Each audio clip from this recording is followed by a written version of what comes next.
দাদা, এটা উচিত নয়, এটা অনর্থ।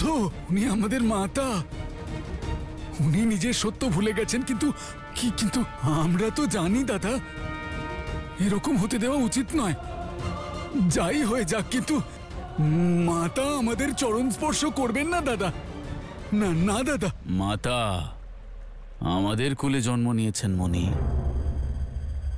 আমাদের ভ্রাতুষ্পুত্রী হয়ে জন্ম নিয়েছেন তিনি।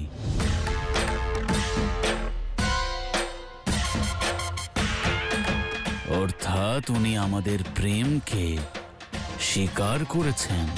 তাহলে আমাদেরও তাঁর এই মনুষ্য দেহ আর তাঁর সম্মানকে মর্যাদা দিতে হবে। এখন তিনি যদি আমাদের সম্মুখে নতজানু হতে প্রস্তুত,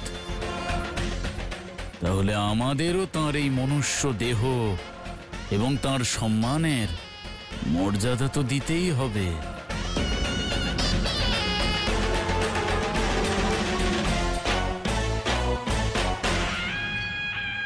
দেখলে তো, নারী যতই শক্তিশালী হোক না কেন, তাকে পুরুষদের সামনে মাথা নত করতেই হয়।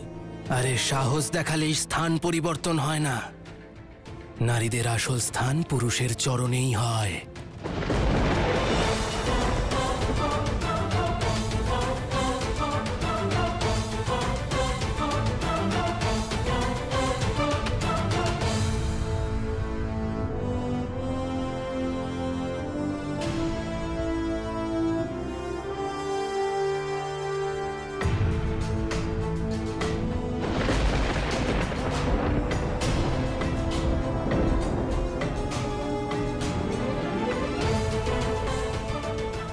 কি হলো মা, থেমে গেলে কেন?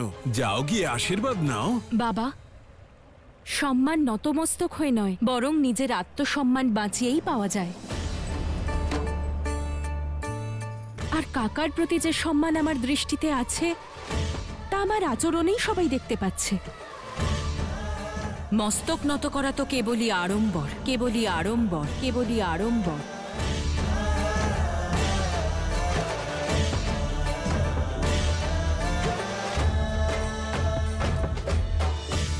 আর কাকা তো স্বয়ং দেবীর ভক্ত, ওনাকে সম্মান করেন, তাই অবশ্যই বুঝবেন।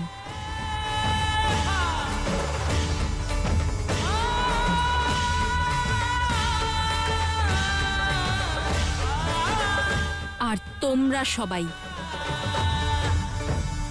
কালীর উপাসনা করো, তাই না? আর কালীর রূপকেই অসম্মান করো।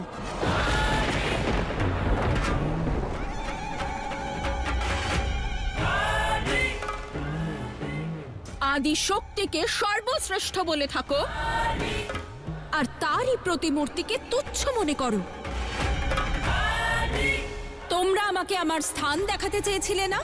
তাহলে ভাবো কি হবে যদি আমার মধ্যে মহাকালীর রূপ দেখতে পাও, মহাকালীর রূপ দেখতে পাও, মহাকালীর রূপ দেখতে পাও।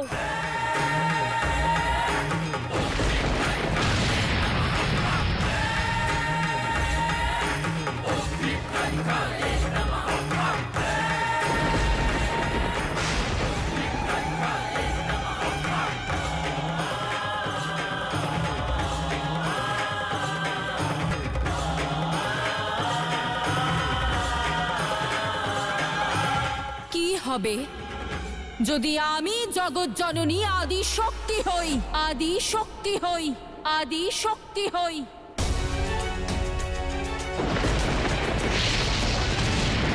সাক্ষাৎ আদি শক্তি।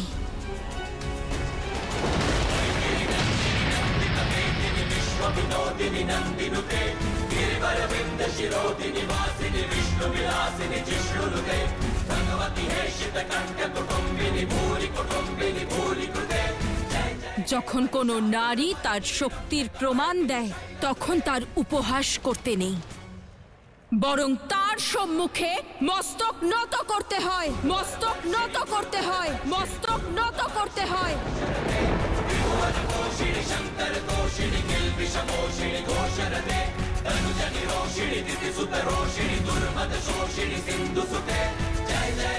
সে মস্তক নত করে না, বরং এই সমগ্র সংসারের প্রতিটি পুরুষ মস্তক নত করে।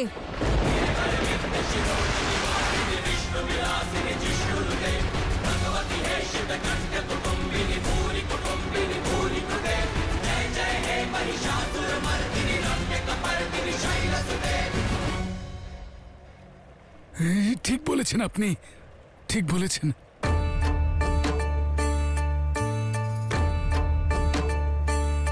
কি হে, তোমাদের এই দুঃসাহস কি করে হলো মাতার এই রূপকে নিয়ে উপহাস করার? হ্যাঁ, আরে তাকিয়ে দেখছো কি? মাতার চরণে এসে ক্ষমা প্রার্থনা করো।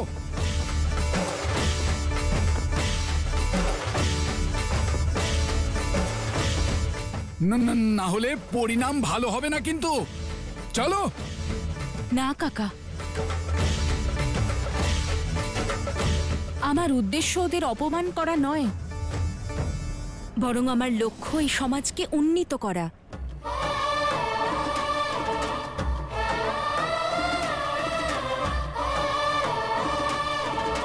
আমি এমন এক সমাজ চাই যেখানে নারী আর পুরুষ সমান অধিকার পাবে,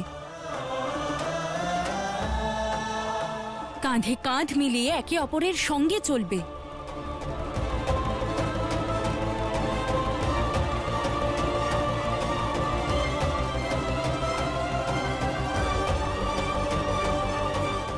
এত বছর ধরে আমরাও এই লড়াই করে চলেছি। কিসের যুদ্ধ কাকা?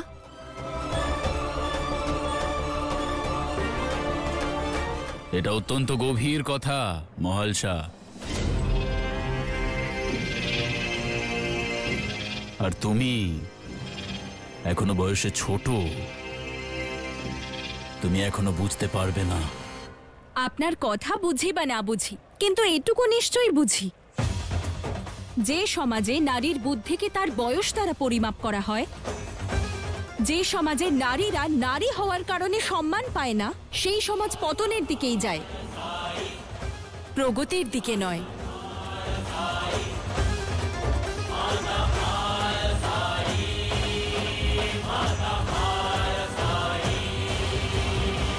ঠিক বলেছ তুমি মহালসা, কিন্তু তোমার মণি কাকার কথাও একেবারে উপযুক্ত।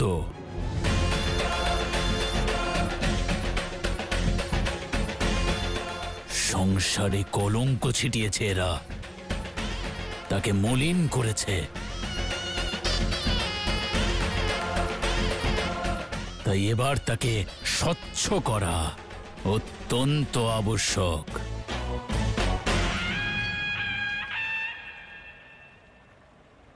সৈনিকেরা,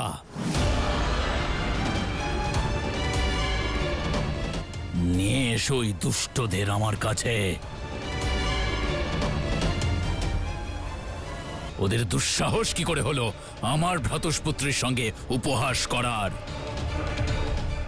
নিয়ে এসো ওদের, আর চরণে ফেলে দিয়ে ক্ষমা প্রার্থনা করাও।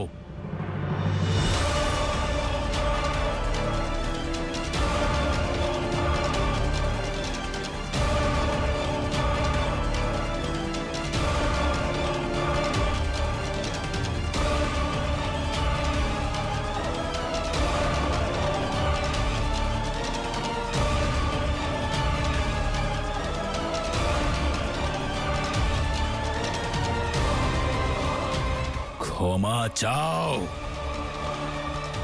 চলো, ক্ষমা করে দিন আমাদের।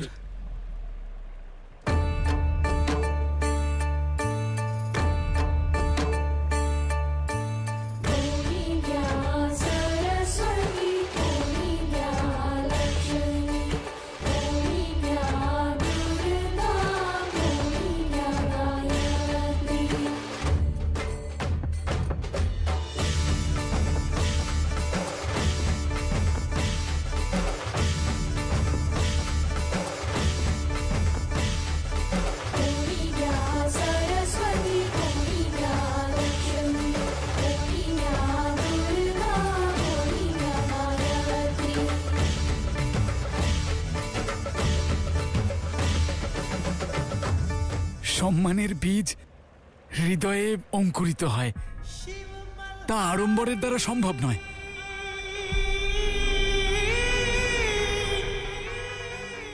আজ মহালসার চোখে আমি প্রেমও দেখেছি আর সম্মানও।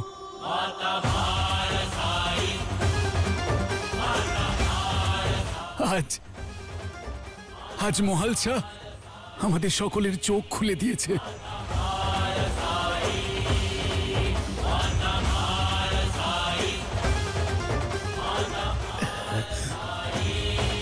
আজকের পর থেকে আমাদের সমাজে কোনো পুরুষ নারীকে তুচ্ছ মনে করবে না, তুচ্ছ মনে করবে না, তুচ্ছ মনে করবে না।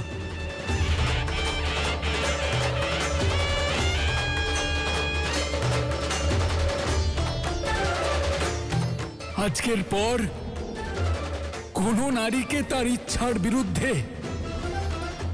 কোনো পুরুষের সম্মুখে ঝুঁকতে হবে না।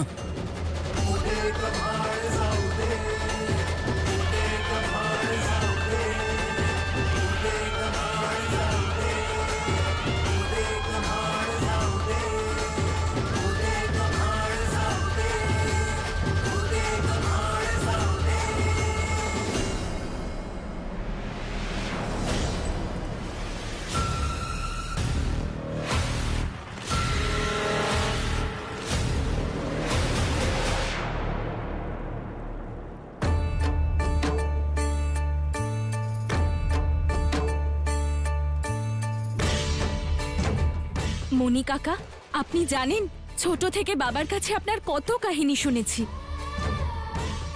আপনার আদর্শ, কিভাবে আপনি নারীর সম্মানের জন্য, তাদের অধিকারের জন্য কত কিছু করেছেন। সর্বদা আপনার গুণগান শুনেছি, কিন্তু আজ স্বচক্ষে দেখলাম